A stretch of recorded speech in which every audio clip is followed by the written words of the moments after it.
Vamos a leer un pasaje en la carta del apóstol Pablo a los Efesios, en el primer capítulo, Efesios capítulo 1. Vamos a leer primero 3 versículos y luego continuamos con el resto. Capítulo 1, empezando el versículo 3, dice el apóstol: Bendito sea el Dios y Padre de nuestro Señor Jesucristo, que nos ha bendecido con toda bendición espiritual en los lugares celestiales en Cristo, según nos escogió en Él antes de la fundación del mundo, para que fuéramos santos y sin mancha delante de Él en amor. Nos predestinó para adopción como hijos para sí, mediante Jesucristo, conforme al beneplácito de su voluntad, para alabanza de la gloria de su gracia que gratuitamente ha impartido sobre vosotros en el amado.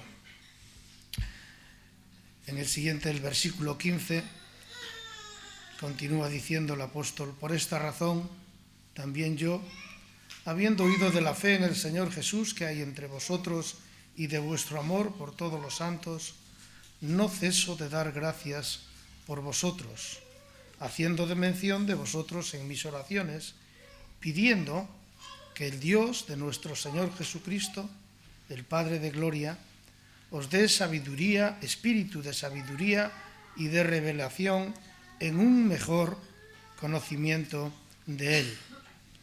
Mi oración es que los ojos de vuestro corazón sean iluminados, para que sepáis cuál es la esperanza de su llamamiento, cuáles son las riquezas de la gloria de su herencia en los santos, y cuál es la extraordinaria grandeza de su poder para con nosotros, los que creemos, conforme a la eficacia de la fuerza de su poder, el cual obró en Cristo cuando lo resucitó de entre los muertos y le sentó a su diestra en los lugares celestiales. La semana pasada celebrábamos la resurrección y nos acordábamos y escuchábamos hablar acerca de la resurrección de Jesús. Y entre otras cosas decíamos que era el hecho más importante que había ocurrido en toda la historia de la humanidad. 7 días después de aquel momento, lo que podíamos considerar como el día de hoy, ocurre aquel episodio que conocemos todos de Jesús con Tomás, al que le llama incrédulo. Bueno, el otro día comentaba con algunos de que yo creo que el incrédulo no era solo Tomás, lo eran todos, y de hecho Lucas, cuando escribe el episodio en el capítulo 24, habla de que todos los discípulos no creían lo que estaban viendo, más bien creían que se trataba de un espíritu. Pero Lucas dice algo importante. Dice: entonces Jesús les abrió el entendimiento para que comprendiesen las Escrituras. Bueno, siempre me pregunté cómo después de 3 años tan intensos, o casi 3 años intensos viviendo al lado del Maestro, viendo sus milagros, escuchándole, experimentando tantas realidades extraordinarias y extraordinarias en toda lo que significa extraordinarias, ¿no? ¿Cómo es que tantas veces no entendían? Y cómo no habían sido capaces al menos de apreciar en algo las palabras que una y otra vez el Señor Jesús le hablaba acerca de su muerte y su resurrección. Pero cuando pienso en mí, no 3 años, 60 años estudiando la Biblia, mayor o menor intensidad, disponiendo de extraordinarios comentarios, disfrutando de los mejores maestros que había en España, empezando por el abuelo de Timoteo y terminando ahora con él mismo, y en el medio Dios me dio la oportunidad de escuchar a, como digo, los mejores teólogos, comentaristas, pastores, obreros que hay en España. Y a pesar de eso, tengo tanto desconocimiento de lo que es este Dios. Unos 30 años más tarde de aquella resurrección fue cuando Pablo escribe esta carta y dice: mi oración es que seáis capaces de alcanzar a comprender el conocimiento de esa extraordinaria grandeza, de ese poder que resucitó a Jesús y que actúa en cada uno de vosotros. El pasado 31 de diciembre, fin de año, le dimos una sorpresa a mis cuñados Carlos y Sofía y le aparecimos a cenar en casa porque ellos no habían podido estar con nosotros en Nochebuena. Bueno, Carlos estaba eufórico por la sorpresa y pasamos un extraordinario fin de año, los 3 hermanos con sus parejas y con sus 4 hijos. A las tantas de la madrugada tuvimos que obligarlo a meterse en cama, pero poco antes él quiso compartir con nosotros algo especial. Él, posiblemente sabiendo que estaba viviendo sus últimas horas, quería dejar para nosotros un mensaje. 5 días después fallecía. Pero él nos habló de que estaba leyendo precisamente esta carta a los Efesios y que estaba experimentando algo que nunca había experimentado acerca del conocimiento del amor de Dios. Él decía: estoy hecho una piltrafa. Dice: no tengo fuerzas ni para terminar de ducharme cada mañana, pero estoy más feliz que nunca. Dice: tengo una paz en mi corazón. Claro que me gustaría que Dios me alargara más la vida, pero saber y experimentar que antes de que el tiempo existiera, Dios pensó en mí. Y que ahora me va a llevar a un lugar donde el tiempo no existe. Dice: esto me da una paz y un gozo que lo único que me incita es a darle gracias. Y una y otra vez le doy gracias a Dios. No tengo nada que pedir, no tengo nada que reprochar, no tengo nada que decirle a Dios. Solo darle las gracias. Bueno, parece ser que quizá en estos momentos el Espíritu Santo pues a sus hijos les da una capacidad extraordinaria para prepararse para ese encuentro con Dios. Al menos fue mi experiencia que también tuve con mi hermano, con mis padres y con mis suegros cuando llegaron a esos momentos. Cuando el apóstol Pablo está escribiendo esta carta a los Efesios, él no está a las puertas de la muerte, está en un lugar parecido a una cárcel y de la cual él está convencido que va a salir, pero sin duda está en una situación compleja y difícil que le hace vivir más cerca de Dios. Pablo es una persona especial, sin duda. Ya su conversión, aquel tiempo que pasó en el desierto, aquel momento especial que él narra, que no comprende, que estuvo en el tercer cielo, pero que dice que oyó palabras inefables que no le son dadas al hombre a expresar.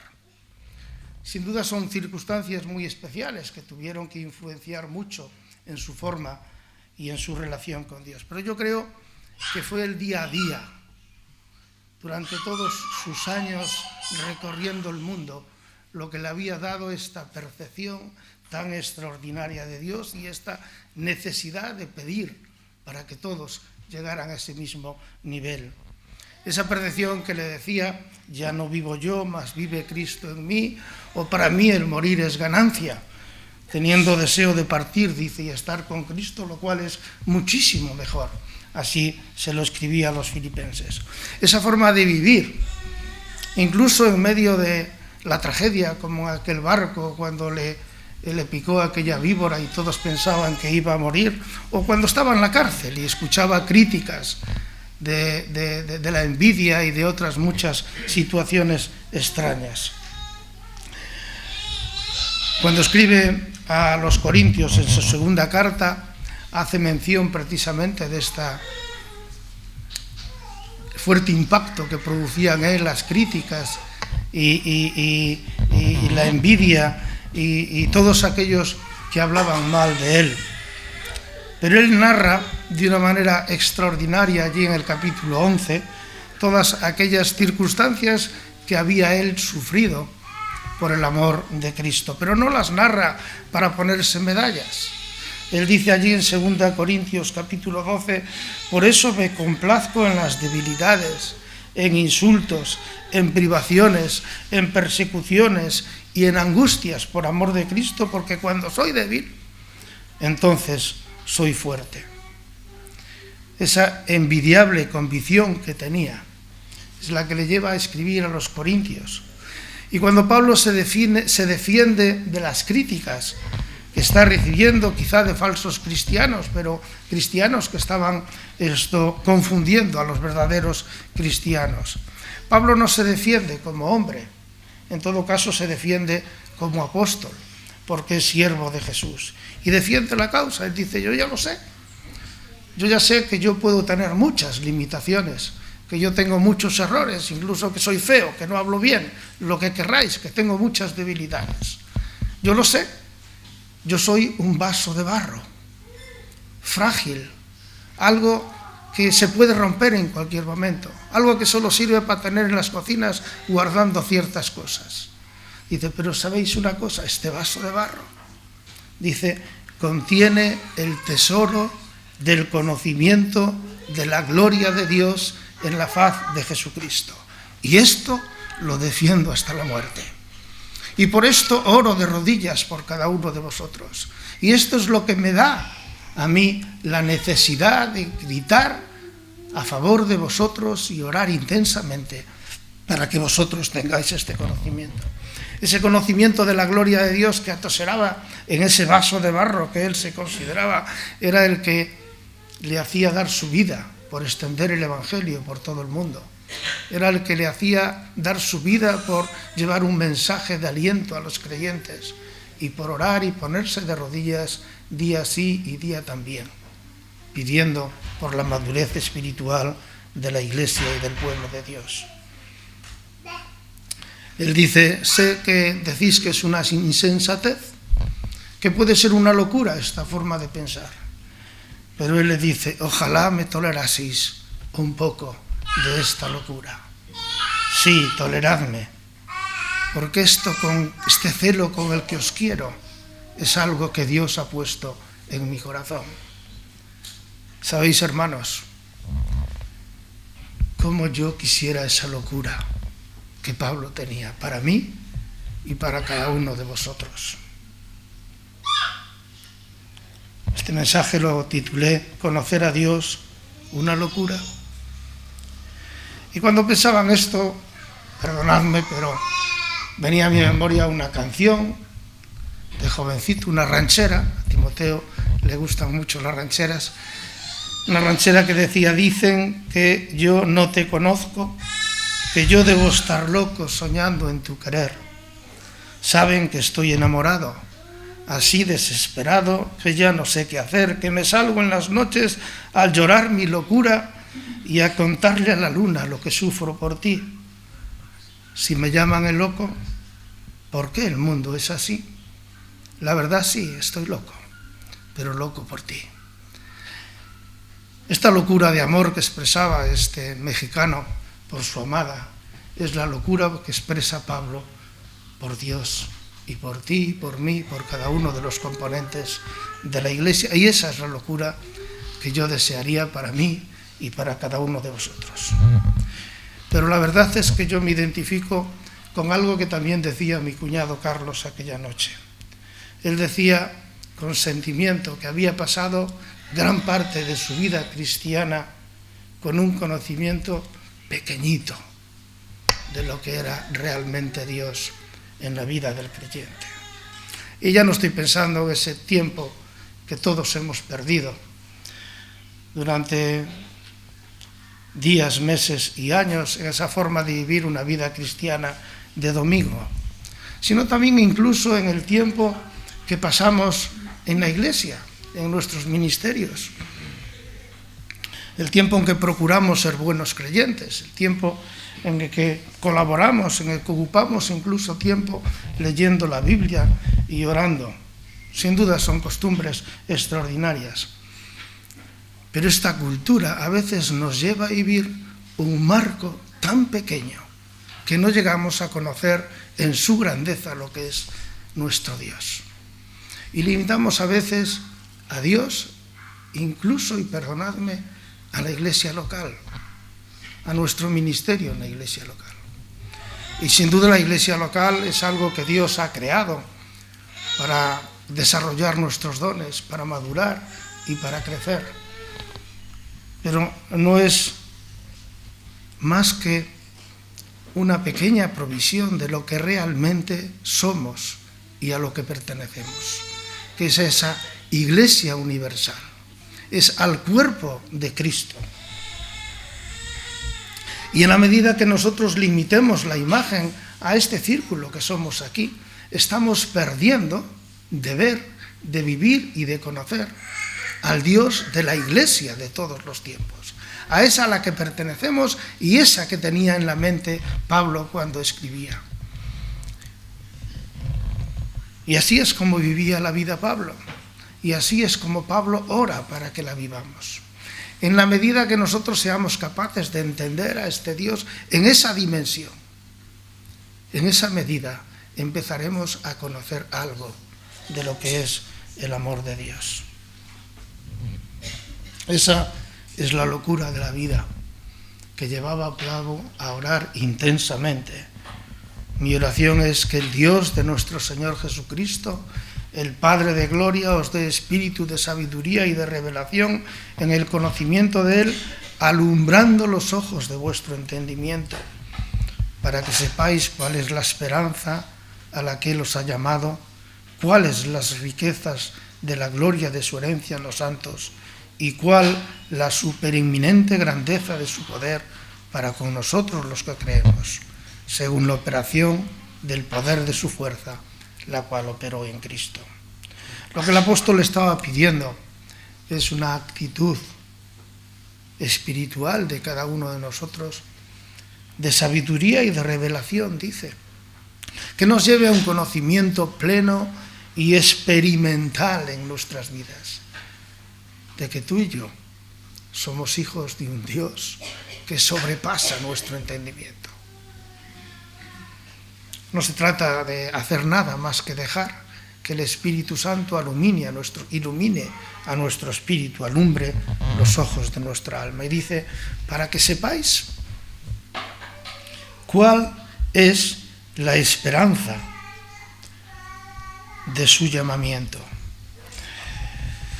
El objeto de esta esperanza, sin duda, lo tenemos claro, no es otro que ese día que Carlos estaba viendo ya en los últimos días de su vida, la esperanza de la vida eterna. Y esa está garantizada para cada uno de nosotros.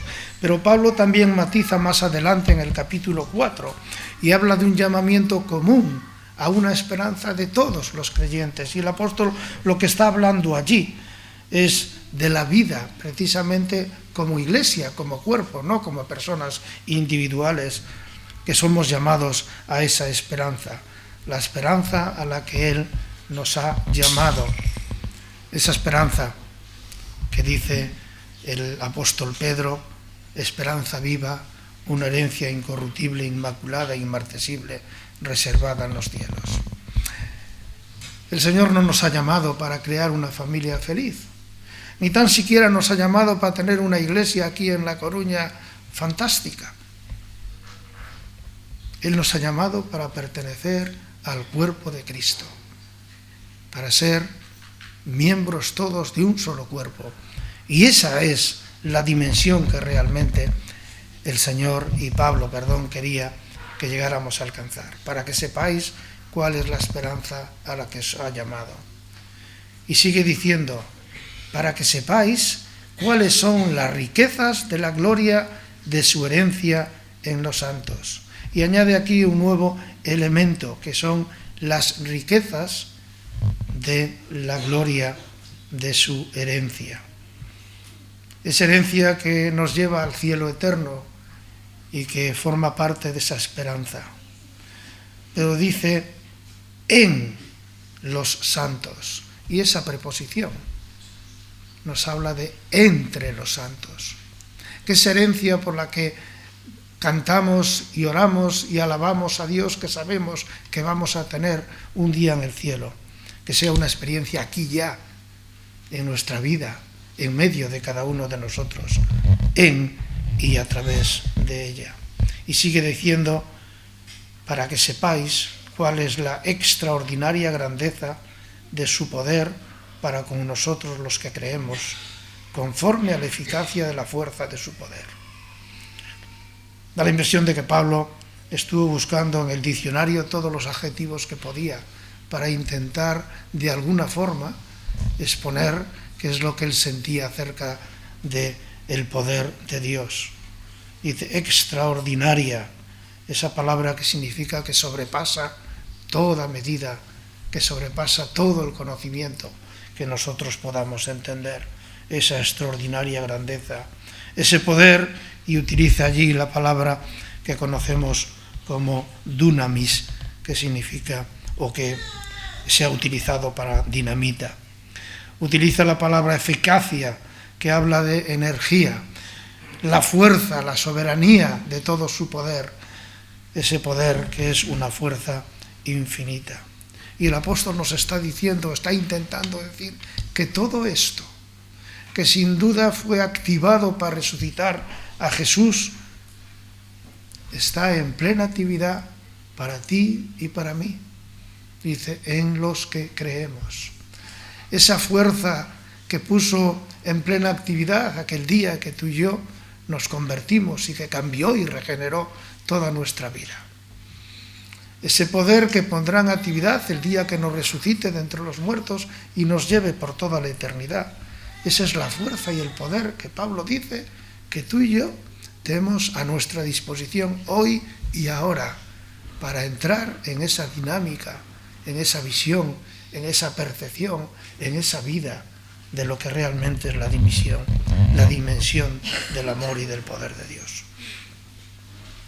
Cuando hace un mes más o menos ocupaba este lugar, si recordáis, me había vestido de boda con el traje para hablar y resaltar el tema de la vestimenta que Dios quiere ver en cada uno de sus hijos.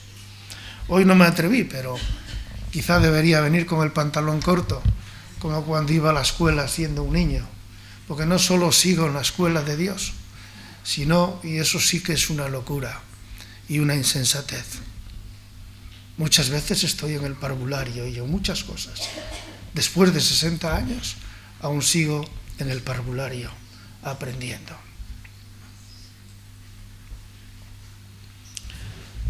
Esa es la comprensión que Pablo quiere que demos más adelante.